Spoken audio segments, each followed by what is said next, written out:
and welcome back to No Kidding News. I'm Bruno, and I'm here to keep you informed, but also engaged.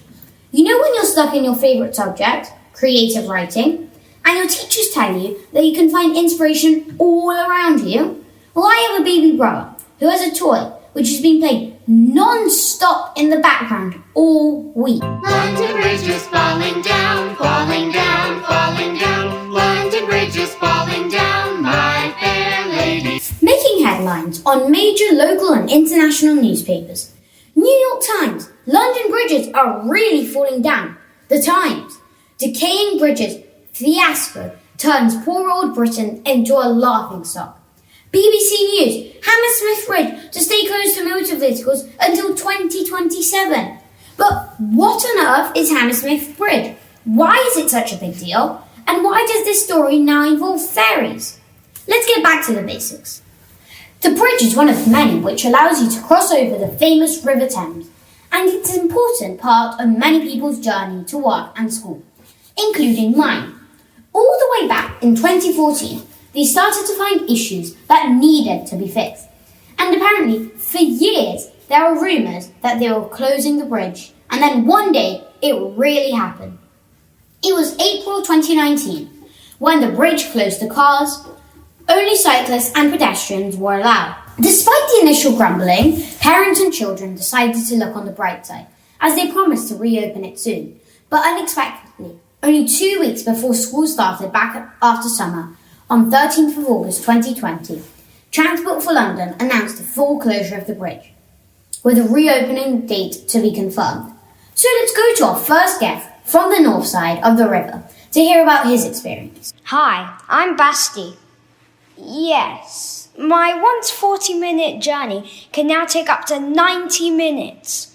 My poor bus driver is amazing, and he tries his best, but he has to travel all the way around southwest London through traffic jams.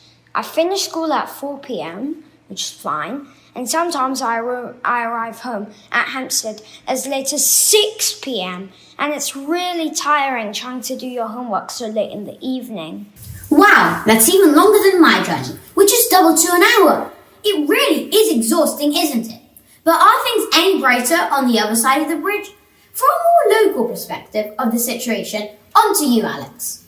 Although my journey to school has always been 10 minutes, as I live in Barnes, my sister, who goes to school in Hammersmith and used to travel 20 minutes on foot, is now taking 1 hour via Chiswick. She has to wake up at 6:30 to beat traffic.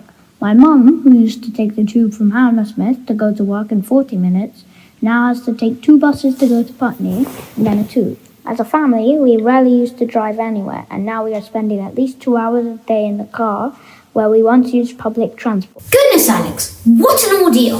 And it doesn't seem like it's going to end anytime soon.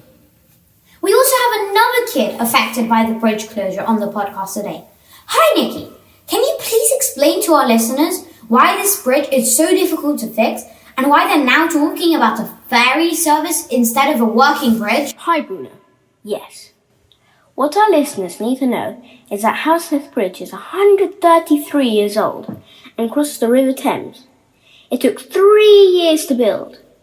It's 213 metres long and is one of the only 2 bridges in the world made out of cast iron. Suddenly, it was closed to traffic in 2019 because microfractures appeared throughout the structure. Decades of neglect caused a severe corrosion of the bridge. At least we could walk over it, eh? Then, in 2020, disaster struck. It was deemed too unsafe to walk across. Even river traffic cannot pass under it now. The bridge is Grade 2 listed, which means it is of historical value and special interest, warranting every effort to preserve it. This complicates the restoration even more. Nobody wants to fix the bridge.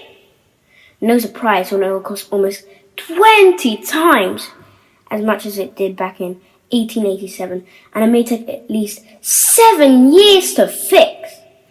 In the meantime, there have been discussions about a ferry service being set up. It will be interesting to see how this works out, eh? Are you kidding me? Have I heard you right? 2027, I'll be doing my A-levels by then. No kidding. Now, everybody has proven to the authorities that we have the stamina and self-control to deal with this calmly. But this is serious, guys. The pollution, the traffic, the time away from play and other activities, and all honestly an embarrassment. 7 years to fix a bridge. So, kids, it's time for us to find a solution.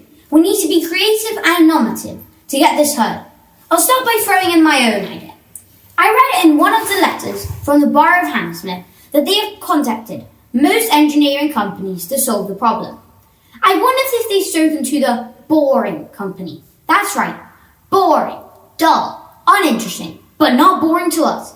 The boring company are specialists in, get this, tunnels! Not only that, but the owner of the company is Elon Musk himself. You know, the one famous for Tesla cars and sending a rocket to Mars and a car to space? That Elon Musk. His company is currently working on a 35-mile-long motorway tunnel from Washington, D.C. to Baltimore. 35 miles! For those of you that counting, that is significantly longer than 230 meters, 700 feet. On their website, they say they can dig 1 mile in 8 to 12 weeks. So if we do the maths, we'd have a tunnel in less than 3 weeks. So my solution is, write a letter to Elon Musk, tell him about our situation, and see if we can fix our bridge. That's just one idea. I want to hear what you can come up with. So leave your ideas and comments on the podcast website at www.nokiddingnews.com and tune in to the next episode where you can have your voice experiences and suggestions. Be creative, and let's not forget to give a big thank you to Alec, Basti and Nikki for coming online today. Thank you for listening. Iron and steel will